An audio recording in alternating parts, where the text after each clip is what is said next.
Hi, I'm Craig, the founder and CEO of HyperQube. We invented copy and paste for infrastructure. Have you ever wondered how computers in your network would respond to a hacker coming after them? And is the cybersecurity system you have in place able to quickly identify each possible point of entry? Today, I'm going to use the HyperQube platform to create an isolated, exact replica of a connected and configured network.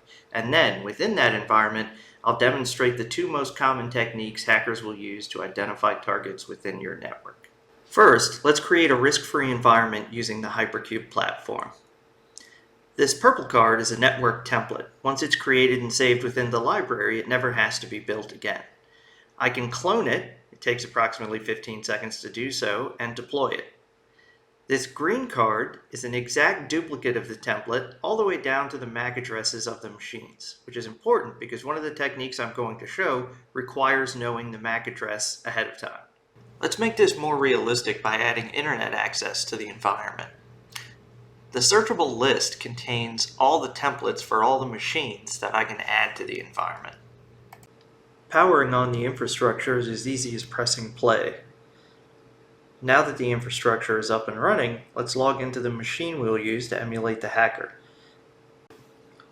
I'm going to change the resolution of the screen to give us more real estate to work with. As an attacker, let's now scan this network for potential targets. We're going to use a tool called Nmap, which is a tool that can be installed on almost any Linux distribution. If you look at the results of my scan, we found 3 potential targets. But notice the IP address of the Windows machine does not appear as one of our targets. Now let's scan the same network for potential targets using a different type of scan called an Arp Sweep. In order to do this scan, I have to use a tool called Metasploit. Metasploit is free, open source, and comes bundled with the penetration testing distribution called Kali Linux.